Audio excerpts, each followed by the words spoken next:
Olá, meus amigos! Olá, minhas amigas! Sou o professor Luiz Antônio de Carvalho. Vamos continuar nosso curso. A aula de hoje que o professor vai ministrar chama-se Estrutura Organizacional. Antes de a gente passar para o conteúdo, eu tenho que fazer algumas considerações importantíssimas. Primeiro, esse assunto aqui é um assunto muito cobrado, mas muito cobrado. Professor, quem que gosta de cobrar esse assunto? Todas as bancas. A banca do CESP, a banca da FCC e a banca da ESAF. Isso aqui é um assunto que eu considero, aliás, antes dessa aula eu considerava que era que era um assunto muito complicado para os alunos conseguirem compreender a magnitude desse conteúdo. O professor, eu sou administrador. Eu formei em 1998, exatamente, Copa do Mundo da França, né? Copa do Mundo da França, 98. E professor, eu sempre me dedicava nos exercícios, eu preparava a aula, eu dava aquela aula para o aluno aprendia, o aluno ia fazer a prova e pum! Papo reto, caía uma questão que o aluno assim não conseguia resolver, não porque ele não estudou, porque a aula tinha deficiência pedagógica. A aula tinha deficiência pedagógica. E aí eu pegava esse conteúdo que caiu na prova do aluno, eu trazia para a sala, trazia para a aula e ia enriquecendo a aula. E assim o professor foi fazendo anos e anos e anos e anos esse negócio. Até que um dia, isso eu falo que foi em 2011, isso, 2011, mais ou menos, 2010, não estou lembrado. O professor encontrou um livro, e esse livro, eu considero ele um achado. É uma edição do Adalberto Chiavenato, que não está mais à venda, é difícil o aluno achar isso aí. E nesse livro, eu identifiquei que ali era a fonte da maioria das questões da FCC, do CESP e da ESAF. Os caras usavam aquele livro, a fundamentação teórica, é isso que eu quero que tenha vocês. Quando eu falo que é para estudar na fonte, é isso. Tá? Então, a partir desse momento, eu fiz uma reformulação nessa aula, e saiu essa aula. Essa aqui é uma aula completa, é uma aula longa, é uma aula que o professor não corre com o assunto, que eu tento ser devagar, o aluno tem que estar também disposto a aprender. Conclusão dessa história toda. A partir desse momento, os alunos começaram a acertar todas as questões de estrutura porque eles aprenderam. Moral da história. Essa aqui é uma aula de excelência. Essa aqui é uma aula importantíssima. Ok? Então, vamos para a aula. Muita atenção. Se você tiver com uma fadiga, estiver cansado, não assista a aula nessas condições, gente. Não assista a aula nessas condições. Tá? Essa aula é muito importante. Vocês sabem que uma questão, duas questões, pode reposicionar você dentro de uma classificação em dezenas e dezenas de posições. Bora! Primeiro assunto. Professor, qual que é o nome da aula? Cara, o nome da aula é um nome bastante eclético, variável. O assunto é absolutamente o mesmo. Você vai encontrar esse assunto em alguns editais de concurso com o seguinte nome, olha só. Desenho organizacional, estrutura organizacional, departamentalização. Aí, você vai encontrar essas estruturas, ó. Desenho organizacional, estrutura organizacional e departamentalização. Tá certo? Tudo é a mesma coisa. Isso aqui faz parte de um conteúdo chamado lá de administração geral, administração pública, gestão pública, assim por. Então tudo é a mesma coisa. Bacana? Então bora. Vamos continuar aqui, né? Vamos pegar aqui alguns conceitos para vocês. Desenho organizacional constitui uma das prioridades da administração, pois define a organização como irá funcionar com seus recursos serão distribuídos e aplicados. Então, o desenho organizacional, gente, olha só, vai organizar a organização. Vai conciliar todos os seus recursos, vai conciliar toda a sua estrutura, ela vai organizar literalmente a sua estrutura para que a organização, para que a empresa consiga dar conta da sua missão, cumprir a sua missão que foi definida na fase anterior.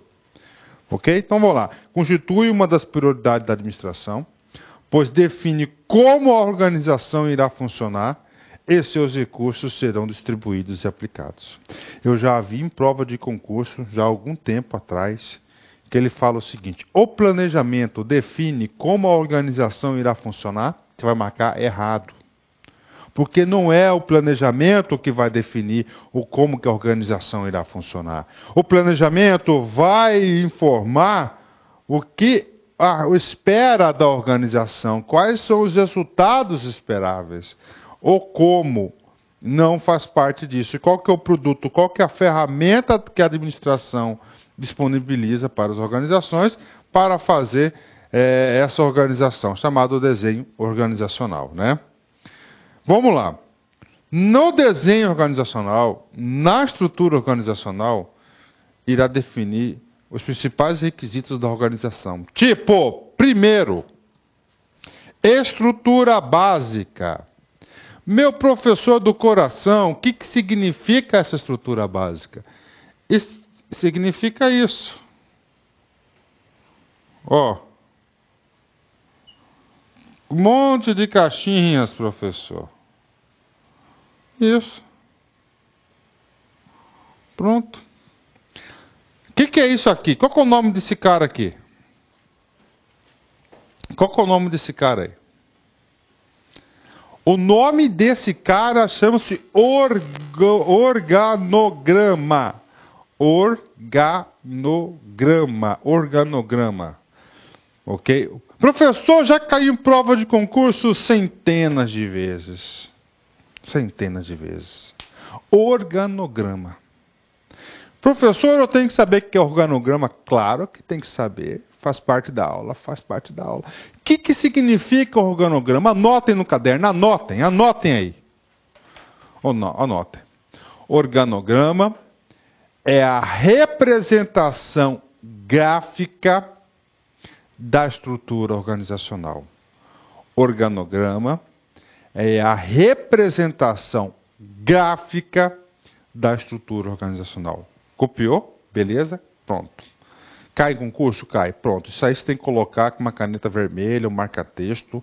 É o seguinte, tem que saber o que é organograma, cara. Isso é básico. Então, organograma é o quê? A representação gráfica da estrutura organizacional. Pronto, vamos lá. 2. Mecanismo de operação. Professor, então o mecanismo de operação vai ser decorrente do desenho organizacional? Claro que vai. Mecanismo de decisão. Professor, o mecanismo de decisão, qual que é o principal produto do mecanismo de decisão? Hein? Hein? Qual que é? Estou perguntando para vocês, eu não sei se vocês sabem que eu já sei. Eu estou aqui para ensinar vocês.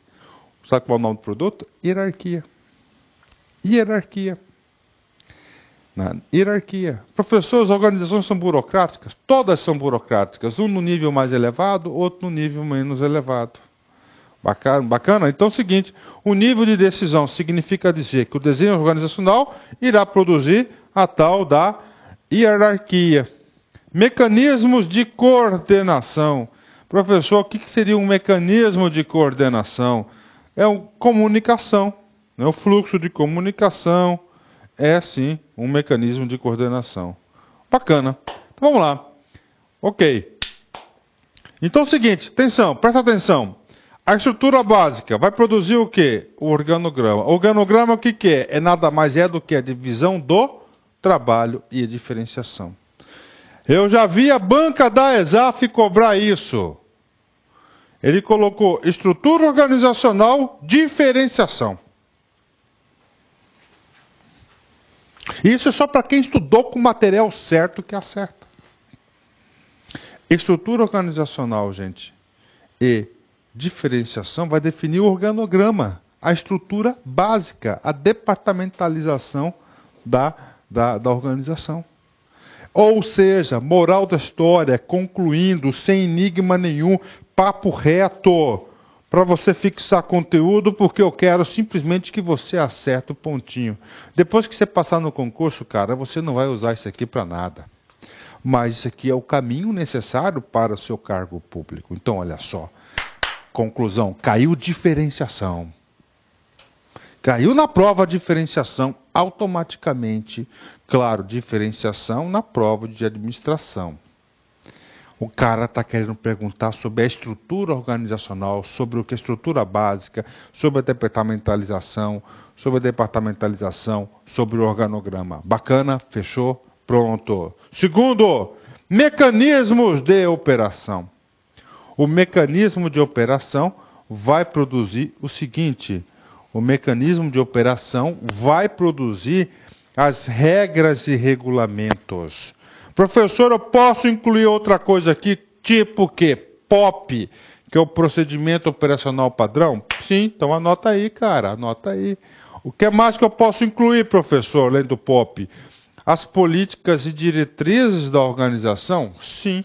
Então, a estrutura básica vai produzir a departamentalização. A estrutura básica vai produzir a divisão do trabalho. A estrutura básica vai produzir diferenciação.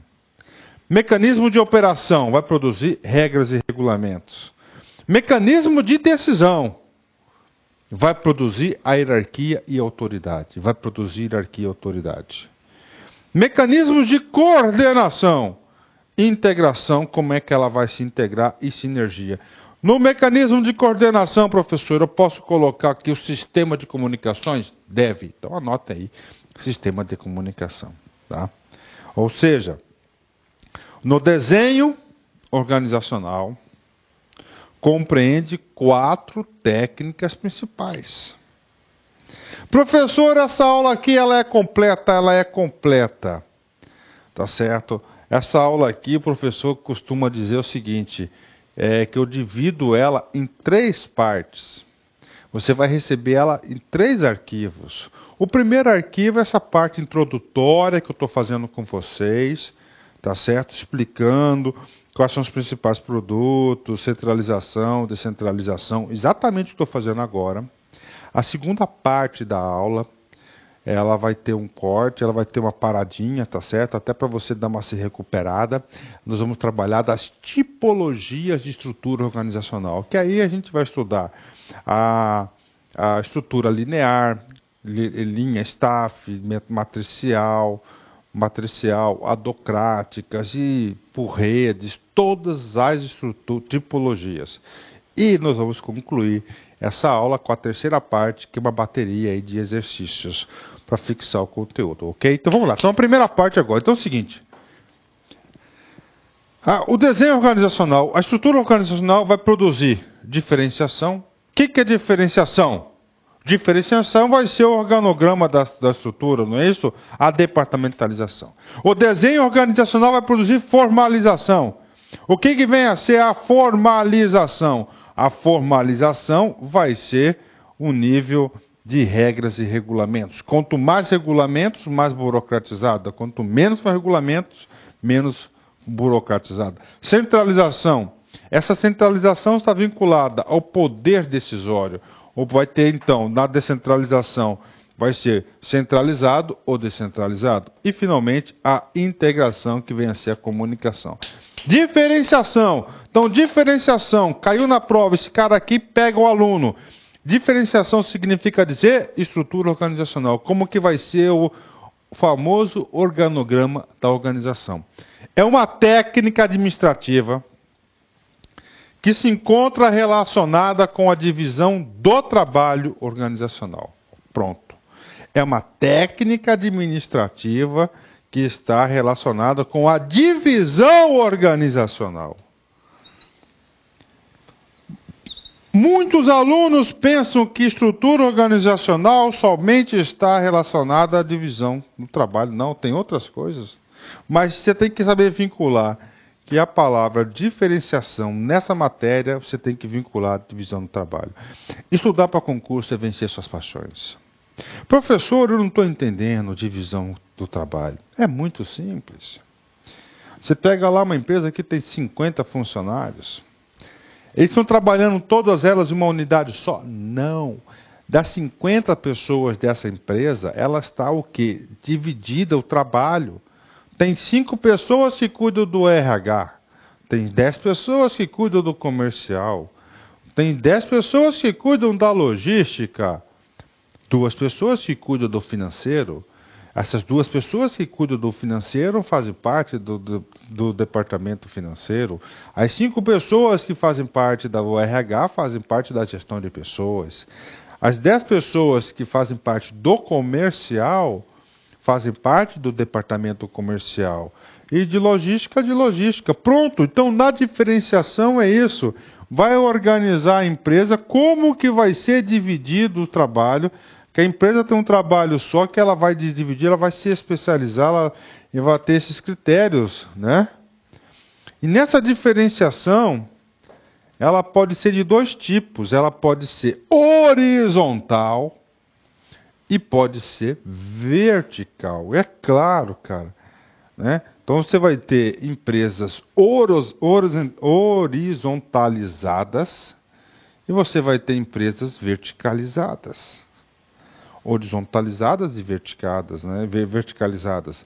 Horizontal é o desdobramento em departamentos ou divisões pela divisões ou departamentalização. Vertical, desdobramento do nível de hierárquicos pela criação de vários escalões de autoridade. De novo para vocês, que eu vou colocar eu vou colocar já para vocês, eu vou inserir aqui um organograma horizontal e um organograma vertical. Eu vou ler. Quando vocês virem no decorrer da aula o organograma, eu quero que vocês tentem internalizar e enxergarem aqui esse conceito. Vou explicar para você. Olha, horizontal, desdobramento em departamentos ou divisões pela departamentalização.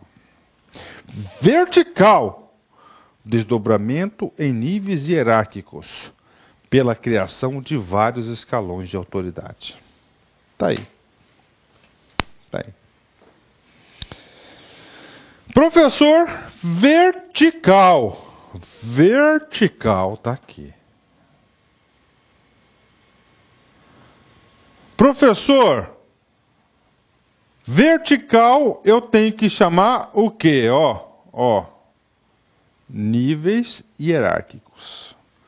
Níveis hierárquicos você tem que saber que é chefia. Quantos níveis hierárquicos possui essa estrutura organizacional? Vamos ver? Aqui, ó. Esse cara aqui é o pai de todos. 1, 2, 3, 4. Tá? Então, essa aqui é uma estrutura que tem 4 níveis hierárquicos. Vertical. Horizontais, quantos tem? 1, 2, 3, 4, 5, 6, 7, 8. Tá aí. Então, essa aqui é o que? É o horizontal e a verticalizadas. Pronto. Antigamente, as estruturas eram assim. Altamente verticalizadas. Tinham vários níveis hierárquicos. Chefe do chefe do chefe do chefe. Professor, essa estrutura aqui é quem, professor? Isso aqui é chamado de uma estrutura tradicional, estrutura clássica, estrutura burocrática, tá certo? Hoje em dia, as estruturas são assim. Uma base longa e uma menor amplitude vertical. Poucos chefes, é mais horizontalizada. Então, o aluno, ele tem que ir para uma prova de concurso com essa sensibilidade. Saber compreender o que é uma estrutura verticalizada. Falou estrutura verticalizada, significa dizer que é o que é muito chefe. É chefe do chefe do chefe do chefe. Eu lembro, eu sou ex-funcionário, ex-empregado do Banco do Brasil. O Banco do Brasil chegou a ter 23 níveis hierárquicos. É chefe que não acaba mais, você não acha, gente? É. Quando eu saí do banco, o banco tinha, salvo engano, 8 ou 6 níveis hierárquicos, ou seja, lá do cara lá, que é o gerente lá da agência, para falar lá com o presidente, ele tinha que falar 5, 6, 7, 8 níveis aí hierárquicos só. Quando o banco chegou a ter 23 níveis hierárquicos. Então é o seguinte, da diferenciação, vamos lá, ó. Então, mapa mental, coloca aí no caderninho. Quando falar em vertical, igual hierarquia, chefia. A estrutura é altamente verticalizada, então tem muito chefe, é chefe do chefe, então ela é altamente piramidal, ó. Uma ponta longa e uma base achatada, tá certo? Uma organização, ela é horizontalizada, então ela tem uma base larga, tá certo? E uma ponta curta, assim. Então ela tem o quê? Ela tem poucos níveis hierárquicos, ok? Então bora, isso aqui é gostoso demais, a gente vai aprender muita coisa e na prova de concurso público você tem que ter o quê? Você tem que ter essa sensibilidade. Na prova de concurso público o aluno tem que formar, gente, um juízo de valor, em especial nas provas de administração. Formalização, vamos lá. Então, a formalização, você tem que colocar uma coisa assim, chamado de regras. Tá certo? Na formalização, ele vai oficializar a empresa. E você vai oficializar a organização através do quê? Das regras. Papo reto? Ok, vamos lá. Papo reto, bacana. Então você vai o quê? Você vai formalizar. E quais são os principais produtos produzidos nessa fase da departamentalização? Tem que saber, professor? Tem. Bom, primeiro, os cargos. Segundo, o fluxo de trabalho. Regras e regulamentos, ok? Vamos lá. Os cargos, professor. Vamos lá, explica para mim esses cargos. Sim. Gente, não existe cargo solto. Todos os cargos, preste atenção, tanto nas estruturas públicas quanto nas estruturas privadas, elas são obrigatoriamente vinculadas a uma unidade administrativa. Então nós temos aqui o famoso organograma, né? Esse cara aqui, né? Tá certo? Tá aqui esse famoso organograma.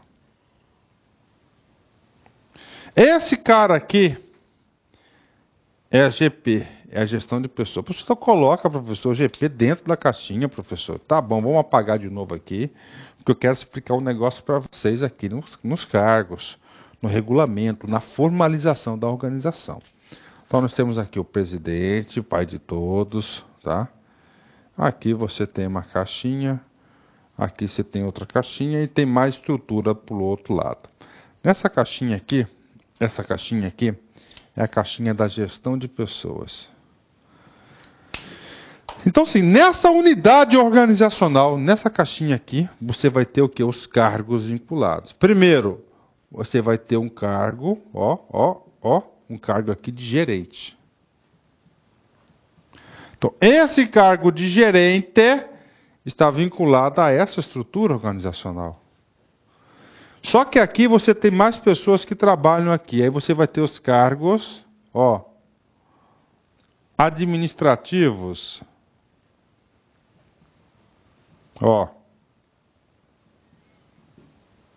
De apoio. Vamos supor que nessa unidade você tem um gerente, sempre tem que ser um. Administrativo aqui você tem 5 e você tem 2 empregados de apoio, ou seja, 8. 8 cargos. Aí, 8 cargos vinculados nessa estrutura.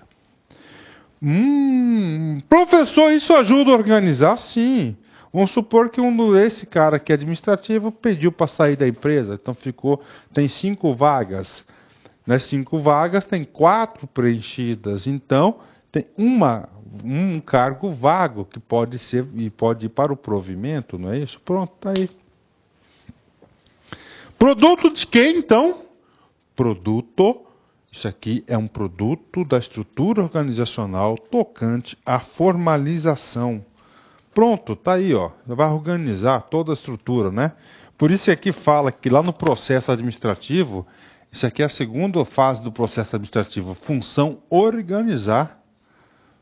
Né? Vamos lá, continuar, professor. Fluxo de trabalho. Sim, são os procedimentos operacionais padrões, né? Isso aqui são como que a empresa vai se comunicar internamente. Regras e regulamentos. Claro, como é o regimento interno, a organização disso, né? Cargos, vamos lá. Define as especificações relacionadas com as tarefas a executar. A descrição do cargo formaliza o comportamento das pessoas que ocupam o cargo.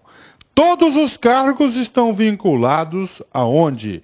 Todos os cargos obrigatoriamente são vinculados a uma estrutura organizacional. E todo cargo, gente, tá? Todo cargo, todos eles, ele possui a seguinte característica, gente. Todo cargo possui a seguinte característica. Todo cargo possui, preste atenção, possui as suas atribuições, competências, atribuição do cargo. É a atribuição do cargo do gerente o quê? É organizar, manter, não sei o quê, produzir resultado. Competência é do agente que ocupa o cargo. Compete fulano de tal. Lógico que as competências estão estruturadas nos cargos. Todo cargo tem a responsabilidade do agente que ocupa o cargo. Então vamos colocar aqui, ó.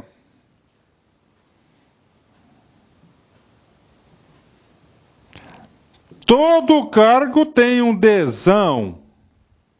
Esse desão é de deveres. Todo cargo tem um desinho. Esse desinho é de direitos. Então pronto, aí. Então todo cargo tem. É claro que o cargo, tudo esse cara aqui, está vinculado a uma unidade administrativa. Então o cargo tem aqui, ó, atribuições, competências, responsabilidades, deveres e direitos. Pronto. Isso tudo aqui são atribuições da estrutura organizacional. Professor, eu estou conseguindo aprender? Sim, cara, isso aqui ainda é tudo a introdução. Como eu falei para vocês, gente, muitos alunos vão ficar cansados nessa aula, mas isso aqui é uma aula exaustiva, cara. Uma aula exaustiva onde eu quero pegar tudo, absolutamente tudo que é importante para vocês, para quando vocês forem fazer a prova, vocês saberem o que vocês estão fazendo. Detalhe. Se você, na prova lá, você não tiver sabendo, gente, eu quero explicar para vocês o seguinte, ó, eu quero ter minha consciência limpa, né? Caiu na prova, está lá a questão. E você ter o conteúdo pedagógico para poder você fazer a questão. Se você não fizer, se você errar a questão, que não seja responsabilidade nossa. Mas aqui é uma aula exaustiva. Tá? Todos os detalhes. Fluxo de trabalho. Definida também pela estrutura organizacional. Por instruções e procedimentos de trabalho sobre como executar as tarefas. Ok. Regras e regulamentos. Tem. As organizações têm? Claro que tem. Pela formalização de regras e procedimentos para todas as situações possíveis, especificando que pode ou não fazer certas coisas, quando, onde e para quem e com que permissão. De novo, regras e regulamentos, também um produto produzido pelo desenho organizacional. Pela formalização de regras. O que é formalização de regras? Elas têm que ser escritas. E procedimentos para todas as situações possíveis, especificando que pode ou não fazer certas, não pode ou pode, especificando que pode ou não fazer certas coisas, quando, onde, para quem e com que permissão. Bacana. Centralização. Essa centralização aqui, o aluno tem que fazer um link quando lê em questões de prova. Significa o quê? Ó? Poder decisório. Tá? Poder decisório. Aqui. Falou em decisão, você tem que lembrar em poder decisório. E esse poder decisório pode ser centralizado ou pode ser descentralizado. Refere-se à localização da distribuição da autoridade para tomar decisão. Então, o poder decisório está vinculado à autoridade. Está vinculado à autoridade. Está vinculado à autoridade. Professor, então essa autoridade tem duas formas. Tem duas formas a saber. Quais são essas formas? O poder decisório pode estar centralizado ou pode estar descentralizado. Ótimo, maravilha, né? Tá aí, pode ser centralizado e descentralizado. Professor, eu já vi um cara que é um chefe centralizador. Bacana. É horrível a situação. Não sei, depende. Professor, eu conheço um chefe descentralizador. Pô, bacana. Professor, eu prefiro o descentralizador. Tudo bem. Isso é uma paixão. Fazer concurso público, você tem que eliminar as suas paixões. Você não pode ir com esse conceito. Você tem que saber o seguinte, que centralização e descentralização são ferramentas da administração, que devem ser aplicadas de acordo com a situação específica. Existem situações que se recomendam a centralização e a descentralização. Então, olha só, aqui é uma estrutura organizacional com as mesmas unidades.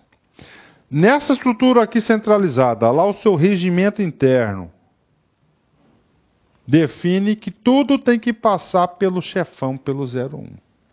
Professor, tem vantagem? Tem vantagem. Primeiro, esse cara aqui tem uma visão global da empresa. Gente, esse cara aqui, ó, esse cara aqui exige o quê? Muita competência técnica do cara.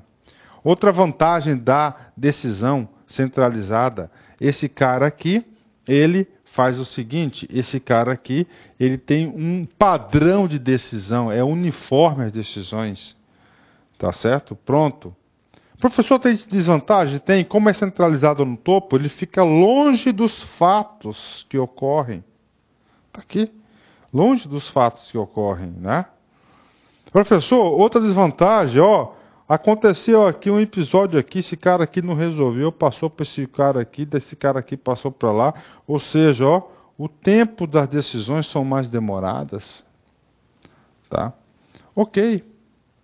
Professor, e a descentralização? Nessa estrutura 1 aqui, tá tudo aqui no topo. Na estrutura 2, ele pegou o regimento interno, descentralizou, ó, para o segundo nível. Tem vantagens e desvantagens. Está mais próximo dos fatos. É mais rápido, mais ágil. Ok? Só que tem desvantagem. Esse cara aqui, em determinado caso, teve uma decisão mais e menos.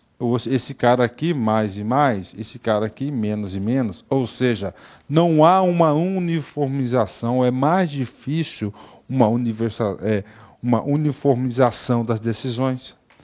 Então pronto. Então, professor, o que eu tenho que saber? Qual que é melhor? Você tem que saber o seguinte, que não existe essa de melhor e não existe essa de pior. Não existe. Isso aqui cai, cara. O examinador quer saber de você se você sabe discernir as situações onde se deve se aplicar a uma estrutura organizacional centralizada e uma estrutura organizacional descentralizada. É vencer as suas paixões. Então você tem que ter essa consciência. Que os dois casos são importantes. Mas você tem que saber discernir. Ok? Ou seja, você tem que saber, papo reto, quais são as vantagens de uma estrutura centralizada, quais são as desvantagens de uma estrutura centralizada. E também saber quais são as vantagens de uma estrutura descentralizada e quais são as vantagens de uma estrutura descentralizada. Pronto, papo reto, acabou. Vantagens da centralização. Primeiro, as decisões são tomadas por administradores que têm uma visão global da organização. Professor, é fácil compreender? Claro que é fácil compreender, porque ele não está lá no topo, então ele tem uma visão global de todos os departamentos, fica mais fácil, ele tem mais elementos para decidir. Ele não tem uma visão somente de um determinado setor. 2. Tomadores de decisões situados no topo geralmente mais bem treinados e preparados do que nos níveis mais baixos. Claro, o cara é um genérico, ele sabe de tudo um pouco, ele não é um especialista. Então, se a organização, preste atenção, como é que pode cair na prova isso? Anotem no caderninho de ouro aí. O caderninho de vocês é um instrumento, gente, da sua aprovação. Trata bem esse cara. Cai na prova o seguinte: a organização deseja que os seus tomadores de decisão sejam caras genéricos, não especialistas. Ele vai usar o tipo centralizado, correto, centralizado. Não descentralizado. O descentralizado, ele vai ser um cara especialista. Ele vai ser um especialista. Então, se a organização procura gente generalistas, vai ser uma decisão centralizada. Eliminação de esforço, dos esforços duplicados. Eliminação dos esforções. Não, que isso? Dos esforços, professor. Deixa eu corrigir esse português aqui. Ó, dos esforços duplicados, né? Eliminação dos esforços. Reduz os custos operacionais. Pronto, tá aí, ó. Não está aqui para vocês aqui, a letra 3, né? Eliminação dos esforços duplicados. Por quê? Porque só um cara toma a decisão, pronto, acabou, né? 4. Certas funções como compras, quando centralizadas, provocam maior especialização e o aumento das habilidades. Então tá aí. Professor, onde que a filosofia da centralização é indicada. Onde a filosofia da centralização é indicada. Fácil. Departamento de compras. E, professor, é uma prática comum? Muito comum. Principalmente no setor público, também nas empresas privadas, as empresas estão fazendo o que? Estão centralizando tudo, cara. Por quê? Porque quando você centraliza um departamento de compra, você aumenta o volume de compra. Aumentando o seu volume de compra, aumenta o seu poder de barganha. Como aumenta o seu poder de barganha, significa dizer que você faz uma compra com custo menor. Você produzindo resultados financeiros imediatos, você consegue negociar um prazo de entrega melhor. Então é o seguinte, olha só, isso é tendência mundial, central de compras. Então, na função da empresa em compras, a tendência é a centralização. E outro cara, o cara que é centralizado, você centralizou todas as compras de uma organização em determinado setor, esse cara começa a gerar o quê? Habilidades, ou seja, ele é um especialista em compras, né? Esse cara vai ser um cara especialista, porque centralizou todas as compras, no caso só faz isso. Então, essa função compra, ela é bem recomendada, ok? Agora, o cara que só faz isso aqui, ó, só compras, ele só vai fazer compras, porque se ele for fazer outra coisa aqui, a cabeça dele ele não vai dar tanta atenção. Isso aqui é para o quê? Melhor aproveitar as oportunidades do mercado. Por isso que há a especialização. 5. As decisões são mais consistentes com os objetivos. Como assim, professor? Os objetivos organizacionais não estão mais no topo? Sim, o cara está no topo. Então ele tem uma visão vinculada aos objetivos organizacionais. Professor, é só vantagem a centralização? Não, tem desvantagens. Inclusive o seguinte, no Brasil, preste atenção, os brasileiros têm um modelo mental onde ele tenta, que acontece, nós somos vítimas, eu, você aí, tá? De chefes centralizadores mal preparados, tecnicamente. São os verdadeiros déspotas. Então o que acontece? O cara centralizador, a maioria das vezes, é porque o cara é um cara incompetente, ele não tem condições de descentralizar, porque descentralizando ele acha que ele vai perder poder. Então ele acumula tudo na cabeça dele. E a gente observa isso. Então a gente já cria um pensamento, uma predisposição negativa à centralização. E está errado. E o examinador, preste atenção, vai explorar esse nosso sentimento cultural que nós temos, que a centralização é só desvantagens. Não caia nessa. Não caia nessa. Fazer concurso público é você vencer as suas paixões. Ok? Pense o que eu estou falando aí, cara. E o que eu estou falando não é somente para esse assunto aqui, não. Para todos os assuntos. Você tem que olhar para a questão, cara, e conversar com ela. Ah, meu filho, esse cara aqui está perguntando tal coisa. Pronto, imparcial. Tá? Então agora vamos falar aqui as desvantagens. Essas desvantagens são superdimensionadas.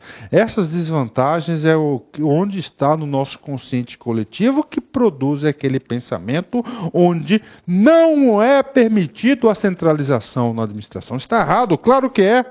Por exemplo,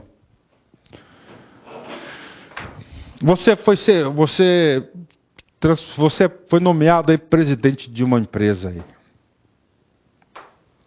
A empresa é uma bagunça, uma zona, uma indisciplina. Todo mundo quer fazer só o que quer. A postura recomendada nesse caso concreto é de uma centralização ou uma descentralização? Qual é a postura recomendada nesse caso? Então você está assumindo um lugar, um cargo, onde o povo é todo indisciplinado, o povo lá não quer saber nada com nada. Resposta, preste atenção, a resposta nesse caso concreto é você ter a centralização. Porque você chama para si essa responsabilidade e você vai ditar o ritmo de trabalho. Ok? Aí o que acontece? Eu chamo de catequizar, você vai catequizando o povo vai aprendendo até eles entrarem nesse ritmo. O povo vai adquirindo confiança com você e você vai descentralizando aos poucos. Então viu como você não pode carregar paixões para a prova? Não pode, cara. O examinador explora isso. Desvantagens da descentralização. Primeiro, as decisões não são tomadas por administradores que estão mais próximos dos fatos. Ele está lá em cima, sim, uma desvantagem, claro. E quando mais longe do fato a informação chega lá distorcida. Ou pode chegar mais distorcida. 2. Tomadores de decisão situados no topo raramente têm contato com os trabalhadores e com as situações envolvidas, ou seja, não têm conhecimento de causa. as linhas de comunicação mais distanciadas, mais longe dos fatos que ocorreram, provocam demoras prolongadas. Cara, esse cara aqui, eu estou batendo palma para você acordar. É uma das principais falhas e desvantagens da centralização. Como só um cara decide, vai tudo para o cara. Então o que acontece? Há demora na decisão. Você pode observar, gente, que os processos burocráticos do serviço público, isso aqui é o principal ponto, cara, de reclamação dos usuários, da burocracia. Pô, o cara não decide, faz no judiciário, tá lá todo pro juiz canetar, o juiz não caneta e demora. Né? É revoltante, é por isso. Administradores dos níveis mais baixos são frutados porque estão fora do processo, né? Frutados, né, cara? Olha essa frase aqui, vou até consultar no dicionário. Frutados, né? Ou seja, eles são podados do processo decisório. Eles passam a ser meros repassadores. Isso gera desmotivação. Nós vamos ver já já uma técnica que visa consertar isso aqui. Então anotem no item 4 aí com caneta vermelha. Empoderamento ou empowerment. Que a gente vai ver já já, que é um dos remédios para corrigir essa desvantagem do item 4. 5.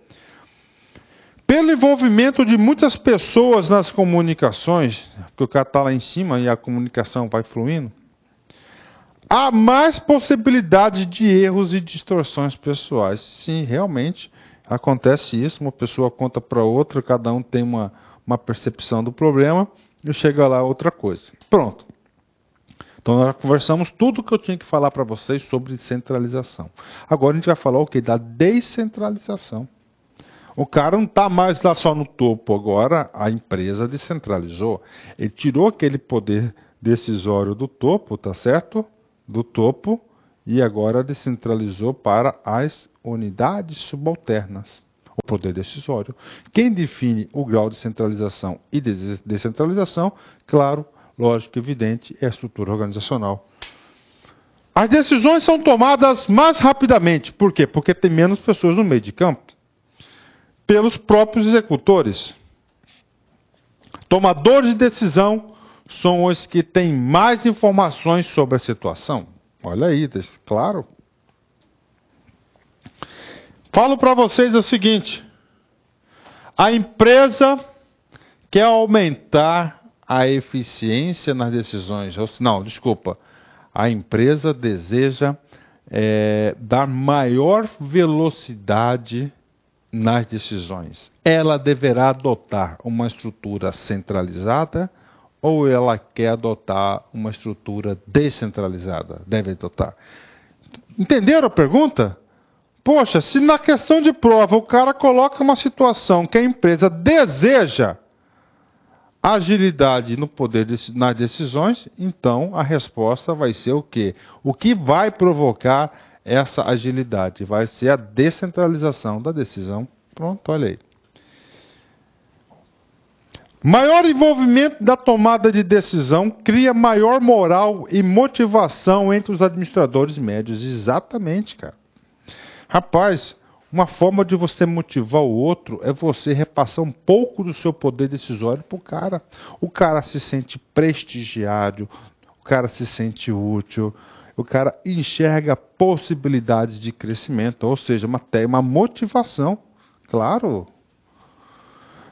Proporciona bom treinamento para os administradores médios, porque ele é colocado em situações de decisões, né? Desvantagens da descentralização. Também não é só louros, tem também as desvantagens. Pode ocorrer falta de informação e coordenação entre os departamentos. Claro, cada departamento, se é descentralizado, ele vai tomar seu padrão de decisão.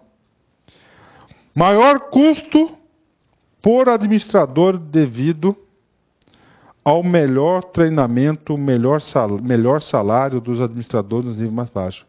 Gente, normalmente é o seguinte, se você delegou a decisão, tá? Você delegou a decisão.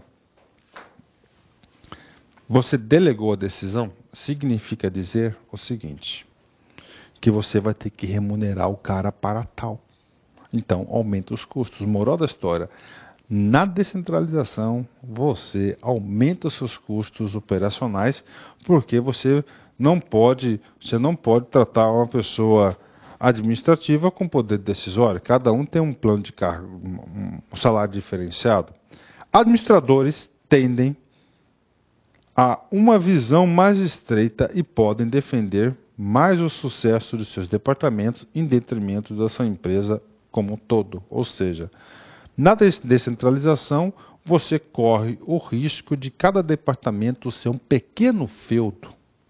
Aqui é o departamento do RH, aqui é o departamento comercial. Não, e não é assim. Então isso já perde o quê? A visão do todo, porque ele passa a priorizar esses assuntos. Políticas e procedimentos podem variar enormemente nos diversos departamentos. Isso que acontece, não tem uniformidade nas decisões.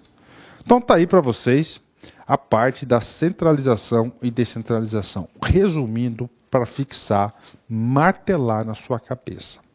A centralização e a descentralização diz respeito ao poder decisório. A centralização e a descentralização é um produto da estrutura organizacional. É um produto do desenho organizacional. Não esqueçam disso. É um produto, tá? Integração. Primeiro você fez a diferenciação, não foi isso? Criou as caixinhas. Segundo, você trabalhou com a centralização, poder decisório, centralizou, descentralizou. Agora você vai fazer a integração. Como assim? Cada caixinha dessa não sobrevive sozinho dentro da organização. Cada caixinha dessa tem uma integração. Refere-se aos meios de coordenação e entrosamento entre as unidades da organização para manter a convergência de esforços. Então tem que ter a integração, né? Os esquemas de integração mais utilizados são, ou seja, como que ocorre a integração nas empresas? Hierarquia administrativa, departamentalização, assessoria, staff, comissões e forças-tarefas, regras e procedimentos, né? E nós temos objetivos e planos.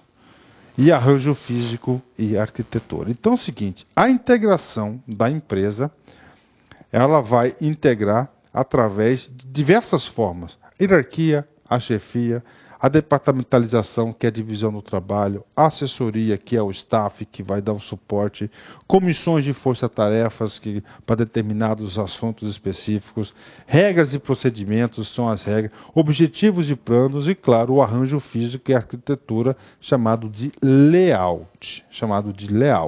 Tá? Ok, vamos continuar a nossa aula, né, gente? Olha só. Então, só voltando aqui, integração. Isso aqui ainda não, eu não me lembro de ter cobrado na prova, mas pode ser cobrado isso aqui.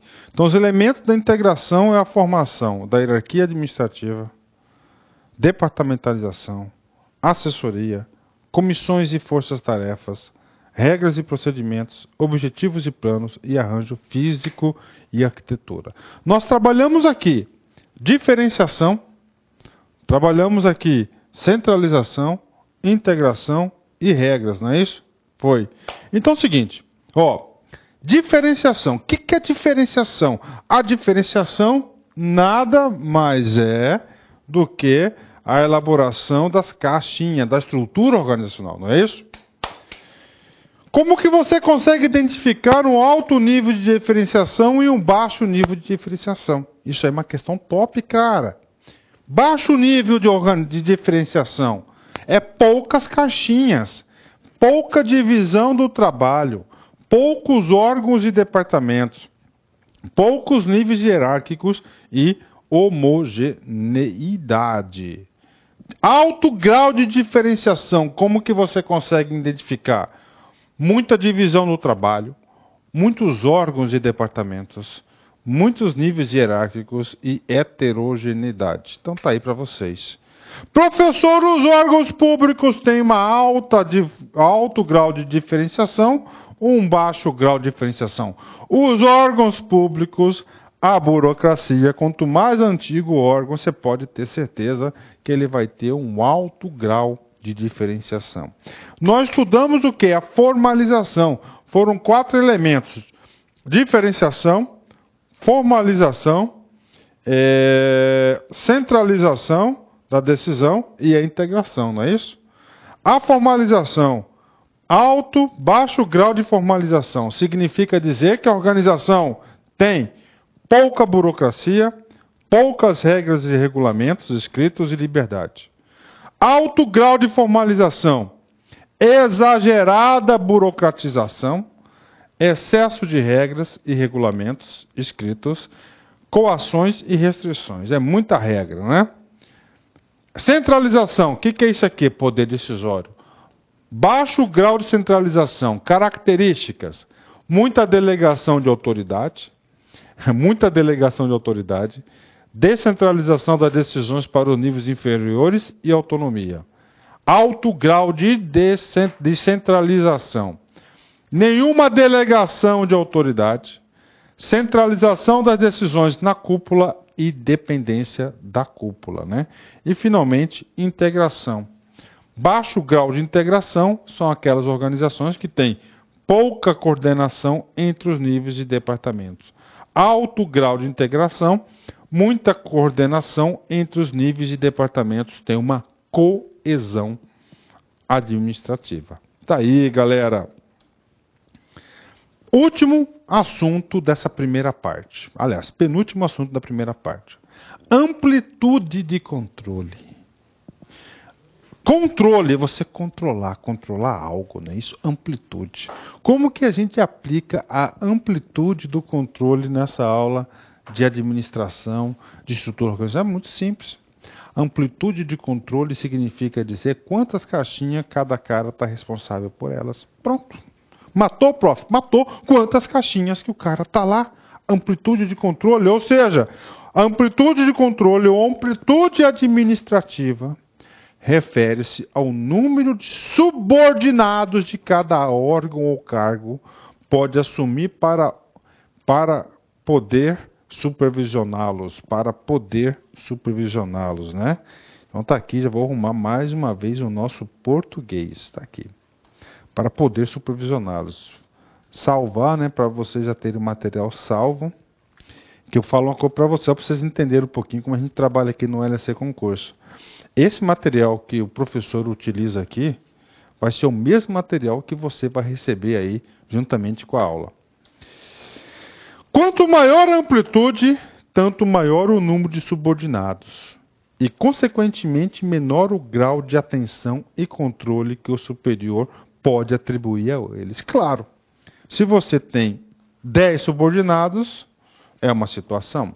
Se você tem 100 subordinados, é outra situação.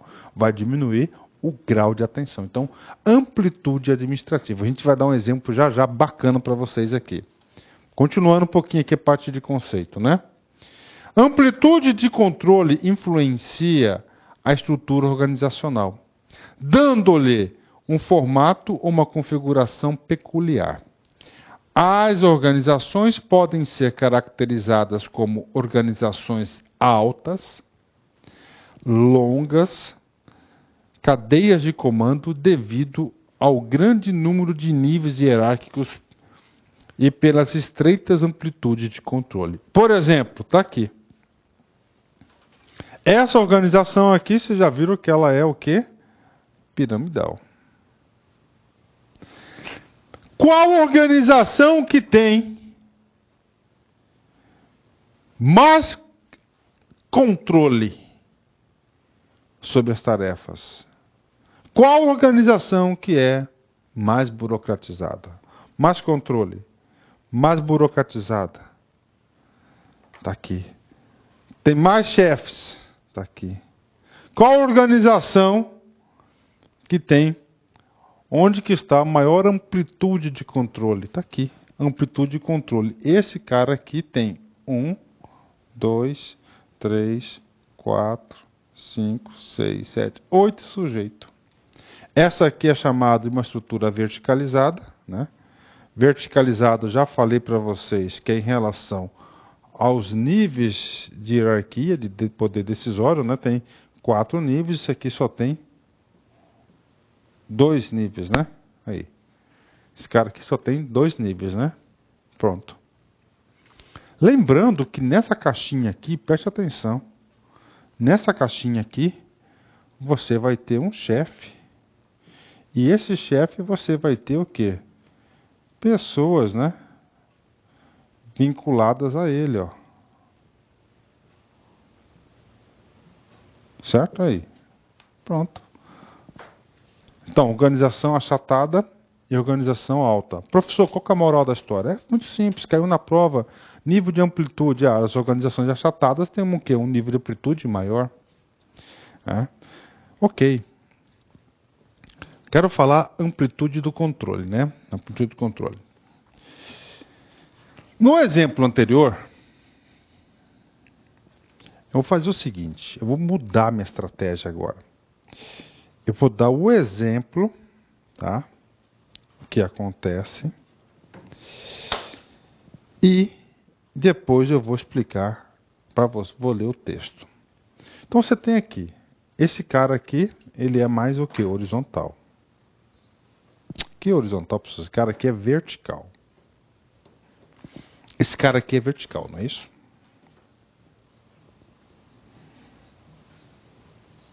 Esse cara aqui é horizontal.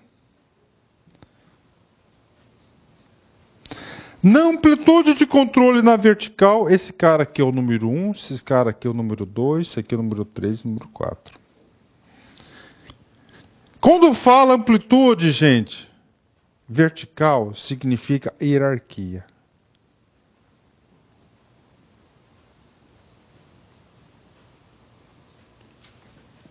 Poder decisório, hierarquia vertical. Ou seja, esse cara aqui, ele manda em todos na organização.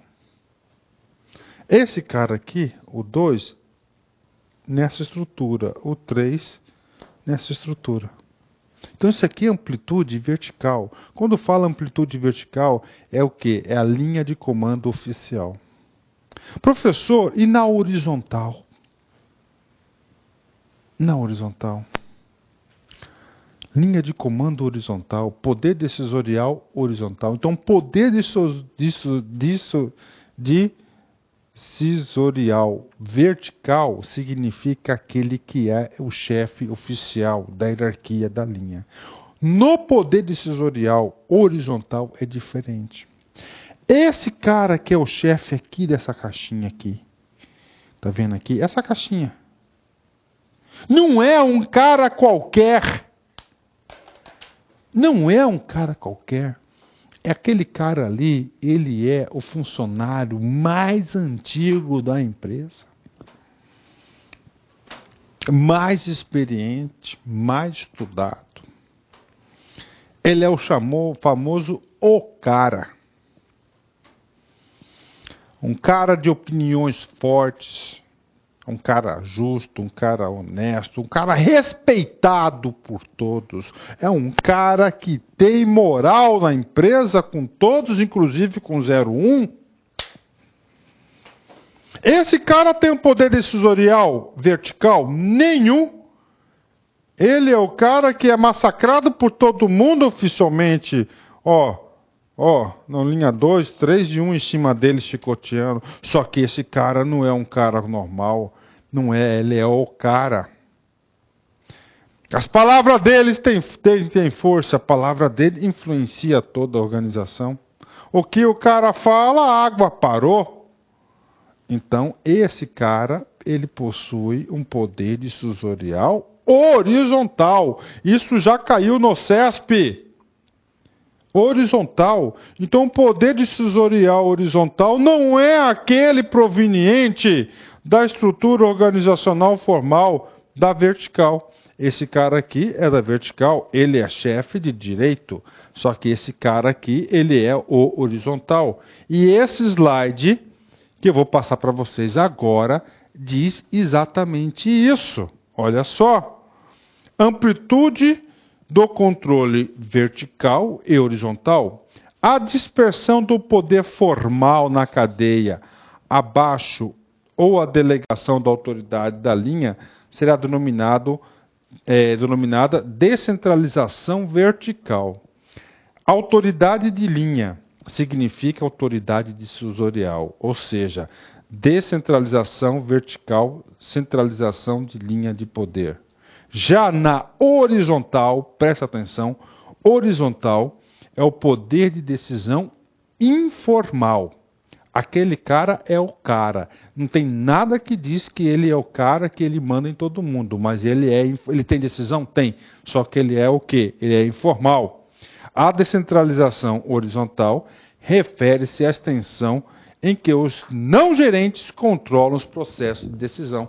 É aquilo que eu falei. O cara é o cara mais experiente, ele é o cara que tem moral na empresa. Então, trata-se de descentralização horizontal, poder de decisão informal. Como é que caiu no CESP? Caiu assim, ó.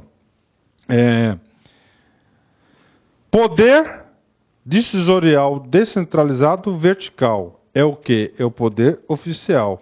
Tá certo? Oficial. Agora, caiu foi assim, ó. Descentralização horizontal é igual poder decisorial informal. Tá? Informal. Ou seja, como é que eu vou falar para vocês aqui? O vertical. Vertical é esse cara aqui, tem um poder vertical, o poder decisorial de linha, né? Olha aqui a linha. Como assim a linha, professor? A gente vai explicar a linha bastante já, que é lá na... A gente vai explicar a linha lá na tipologia, estrutura linear.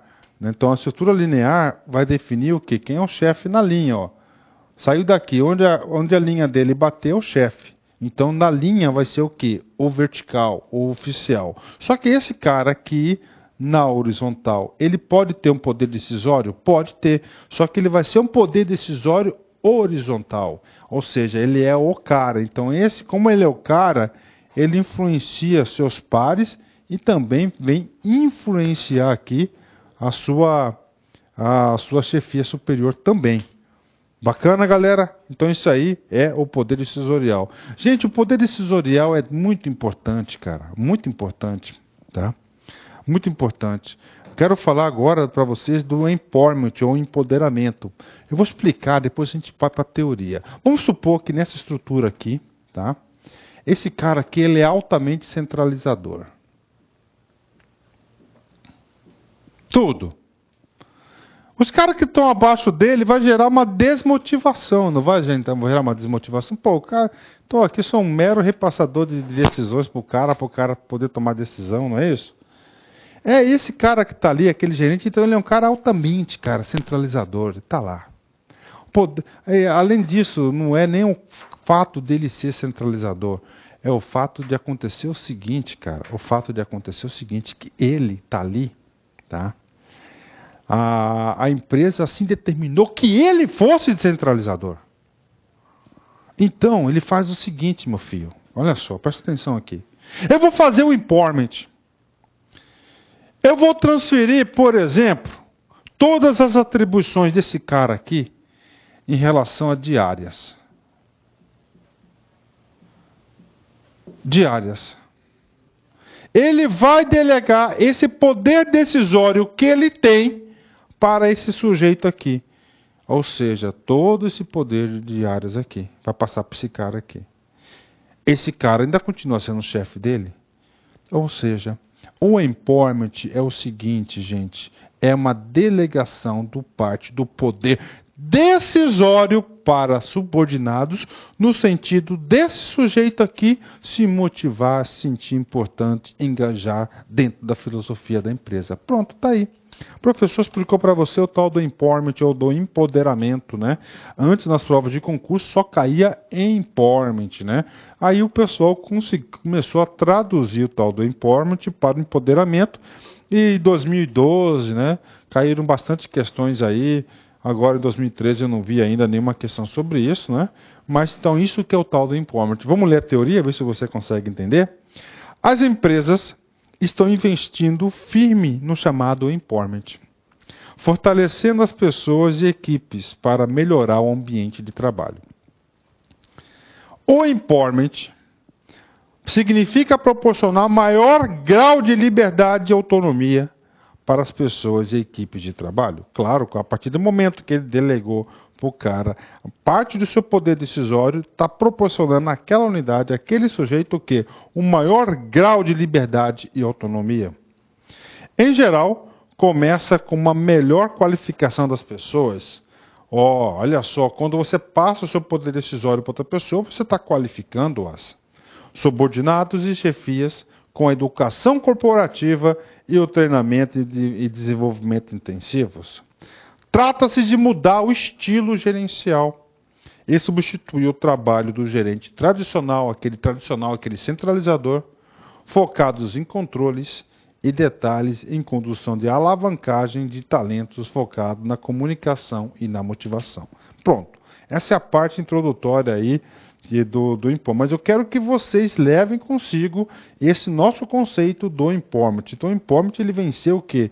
Uma grande técnica, tá, de motivação e liderança, onde você reparte seu poder decisório que você tem e se delega para o outro no sentido de você envolver essas pessoas, treiná-las, capacitá-las, se as pessoas se sentirem mais úteis dentro da organização. Olha aí que caiu no BASA CESP 2012. A gestão da qualidade total baseia-se no empoderamento. Olha aí.